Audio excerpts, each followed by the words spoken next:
Alors on dit bonjour au maître Léon. Bonjour, messieurs les journalistes. Comme on vous a bien présenté, vous êtes maître au barreau de la Gombe. Est-ce que vous pouvez aussi ajouter quelque chose sur votre présentation? Non, non. Alors on va parler sur le dossier Eliane Bafemo contre le pasteur Moïse Mbilé, qui a fait vraiment rage et puis on connaît très bien l'histoire. Mais à présent, on a comme si l'impression l'affaire est aux oubliettes. Que pensez-vous de ça? Non, je ne suis pas de même avis que vous. Pourquoi? Parce que, vous savez, la justice a sa propre vitesse. Et d'abord, je commence par vous remercier parce que vous avez voulu venir vous enquérir de la situation auprès d'un expert. C'est très important parce que dans notre pays, et actuellement, avec l'avènement d'un état de droit, tout le monde se donne à cœur joie de pouvoir donner son opinion, même sur les matières pour lesquelles il n'a pas suffisamment de maîtrise. En tout cas, c'est encourageant de votre part de venir pour pouvoir recevoir des éclaircissements auprès d'un expert.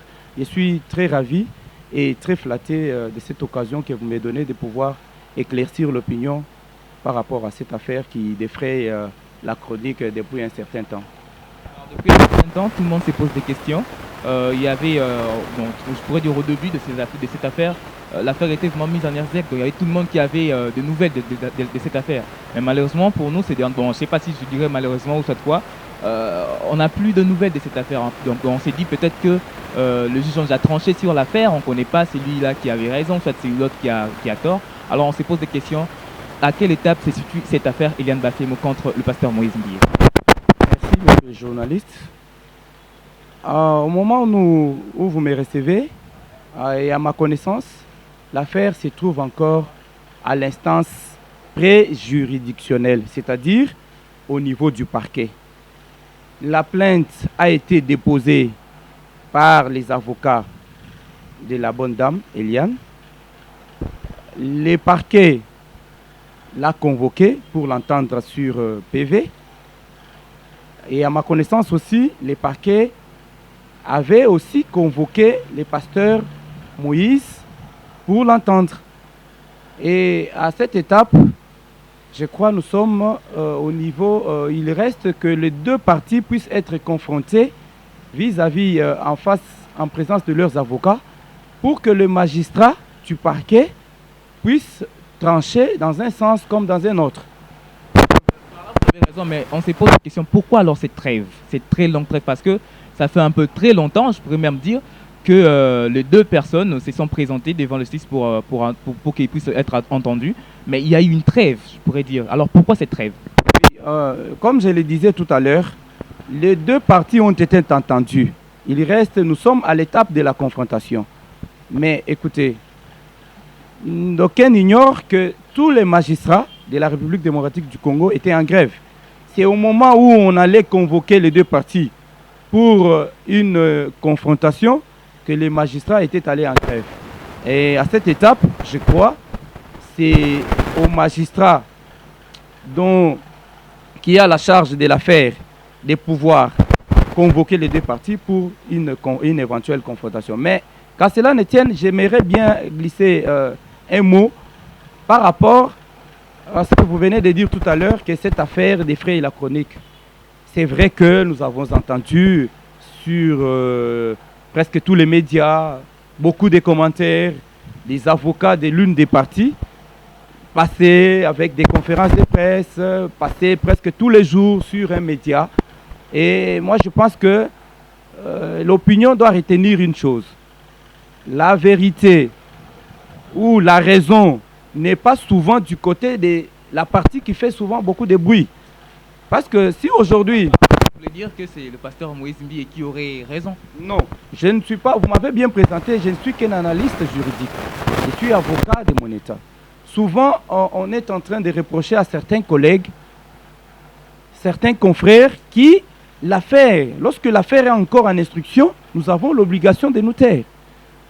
Lorsque l'affaire est encore en train d'être instruite, ils organisent des conférences de presse, ils donnent déjà des opinions quant à ce, en tout cas, déontologiquement, ce n'est pas permis. Donc, vous avez vu sur certains médias où on condamnait déjà, où chacun avait déjà son condamné dans la poche. Et faire beaucoup de bruit, organiser des conférences de presse, passer sur les médias pour pouvoir donner des positions, pour dire que nous avons des preuves de telle ou de telle chose, et ceci est arrivé, cela ne veut pas dire que vous avez raison. Donc je continue à dire, à fustiger cette façon de faire des choses. Quand une affaire est en justice, tout le monde, en tout cas, toutes les parties doivent prendre leur mal en patience, garder leur calme et attendre que la justice puisse faire son travail dans le calme afin qu'on puisse rendre la décision. Parce qu'à cette étape où nous sommes au niveau du parquet, les magistrats ont deux choix. Soit il peut décider de fixer l'affaire devant les juges compétents pour que les juges puissent continuer à connaître de l'affaire, à instruire même et à pouvoir rendre les jugements, ou même s'il pense que les éléments mis en sa possession, en sa disposition, pour pouvoir clairer, pour pouvoir rendre la justice à l'une des parties, ne sont pas suffisants, il peut même classer l'affaire sans suite. Mais pour l'instant, nous ne sommes pas là. L'affaire suit son bon cours de chemin. Nous attendons à ce que les magistrats puissent se prononcer.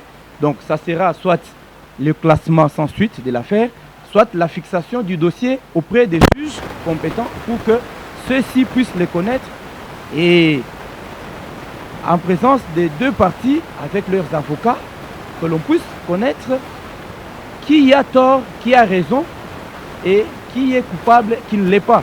Parce que je pense que d'aucuns l'ignorent que dans ces cas ici, si la dame Eliane, avec tout ce qu'elle a pu alléguer comme élément, comme preuve, si elle n'arrive pas à prouver, si par hasard les juges n'arrivaient pas à lui donner raison, il se peut que la partie Moïse Mbiye puisse faire ce qu'on appelle en droit une demande préconventionnelle. Si la dame Eliane Bafemo plutôt, ne pouvait pas approuver ses preuves donc devant la justice, elle pourrait, la partie plutôt de pasteur Moïse Mbiye pourrait faire, vous avez parlé de l'autre partie qui est lésée par des dénonciations que l'on peut, en tout cas jusqu'à preuve du contraire, qualifier jusqu'à ce que les jugements soient rendus et que le jugement ou le magistrat arrivait à conclure que ces dénonciations sont calomnieuses, donc lui aussi peut sur les bancs attaquer la partie Eliane pour diffamation. Donc à cette étape, nous attendons les dénouements de l'affaire à partir du parquet ou lorsque l'affaire sera fixée au tribunal. On avait tous suivi, je pense, la conférence de presse qu'a organisée Eliane Bafemo et puis ses avocats, qui ont parlé des 10 000 $ qu'avait essayé de soudoyer la famille. Le pasteur Moïse avait essayé de soudoyer la famille avec 10 000 $, alors que vous disiez que ça pourrait ne pas être ainsi. Vous ne savez même pas que ce sont aussi de preuves, déjà avec un 10 000 $. Ce ne sont pas de preuves. Pas seulement les vidéos. Oui, la réserve prouvait que nous avons été soudoyés ou nous avons été... Il y a eu tentative de corruption dans les chefs de Moïse Mbiye, du pasteur Moïse Mbiye. Oui, c'est bien bon. En tout cas, il faut qu'il y ait des éléments probants. C'est-à-dire un document, une image, un son qui prouve qu'ils ont été approchés et que l'autre partie a accepté, il n'a pas nié les faits, a accepté de pouvoir réparer et moyennant abandon des poursuites. Mais les 10 000 $ là, c'était pas pour abandonner les poursuites, c'était bien avant que cette affaire soit divulguée au public, je pourrais même dire même à la justice. En tout cas, je souhaite à la partie Eliane de pouvoir détenir les preuves de ces 10 000 $. Dans les cas contraires, ça va nous reconduire à ce que nous avons dit. L'autre partie peut aussi saisir les tribunaux ou les parquets pour diffamation. Donc j'attends, oui, comme tout le monde, on attend voir les dénouements de l'affaire parce qu'il y a beaucoup de spéculations quant à ce. Nous attendons à ce que le magistrat qui a en charge des dossiers puisse éclairer. Parce que maintenant là, vous avez dit qu'ils sont passés, ils passent régulièrement d'ailleurs sur les médias pour pouvoir montrer, dire qu'ils ont telle ou telle autre preuve. Mais dernièrement aussi, nous avons suivi qu'ils sont passés, qu'elle est passée aussi sur les médias, disant qu'elle avait un fiancé, qu'elle était prête à se marier. Donc tout ça, c'est bien, nous attendons. Et les juges, j'ose croire aussi que les juges ont suivi aussi cette interview sur ces médias et que il aura suffisamment des éléments pour pouvoir éclairer l'opinion et pour pouvoir rendre la justice à Eliane ou soit encore rendre justice au pasteur pour qu'il puisse être rétabli dans ses droits parce que dans les cas contraires, il pourra aussi aller en justice contre l'autre partie pour diffamation, comme je venais de le dire tout à l'heure. Vous avez ouvert une fenêtre qui est trop importante pour nous, ceux de la presse. Vous avez dit qu'ils organisent, en fait, la presse reçoivent à maintes reprises, a reçu plutôt à maintes reprises Eliane Bafemo et puis ils ont eu même des organisations de conférences de presse. Alors vous, étant qu'expert en la matière, c'est pas mal d'organiser ou soit de donner de points de vue avant que la justice puisse trancher. Oui, moi je trouve, à mon humble avis, je trouve ça vraiment, permettez-moi le terme, ridicule. Donc lorsque vous allez déposer une plainte, c'est vrai, pour des besoins de médiatisation, pour des besoins, entre guillemets, politiques, vous voulez que l'opinion puisse savoir, parce que vous pensez, entre guillemets, que cette affaire doit être déjà connue de tous pour que l'affaire soit traitée avec beaucoup d'empressement ou beaucoup de diligence. Mais moi je ne trouve pas ça comme raison. Lorsque quelqu'un saisit la justice par voie de plainte ou par voie de dénonciation, vous devez rester serein. Vous devez garder votre calme. L'opinion sera éclairée par la justice. Dans les cas contraires, allez directement dans les médias et commencer à vilipender l'autre partie. Non, moi je pense que cette façon de faire n'est pas la meilleure. Lorsque vous prenez le chemin de la justice, allez déposer votre plainte, faites votre dénonciation et gardez votre calme. Attendez que la justice, que ceux qui ont en charge la justice ou les dossiers puissent trancher. Au lieu de commencer à chercher, à passer chaque jour dans les médias pour pouvoir relever telle affaire, nous avons la preuve, ou même, j'allais dire encore, souvent les gens se trompent.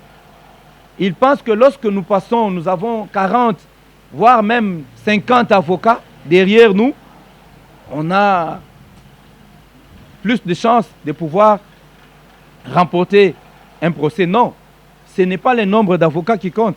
Ce n'est pas le fait de passer dans les médias, dans tous les médias du monde, dire des choses ou révéler des choses que vous aurez raison. Parce que la justice a son temps. La justice a sa part de vérité. Donc il faut réserver la primeur à la justice.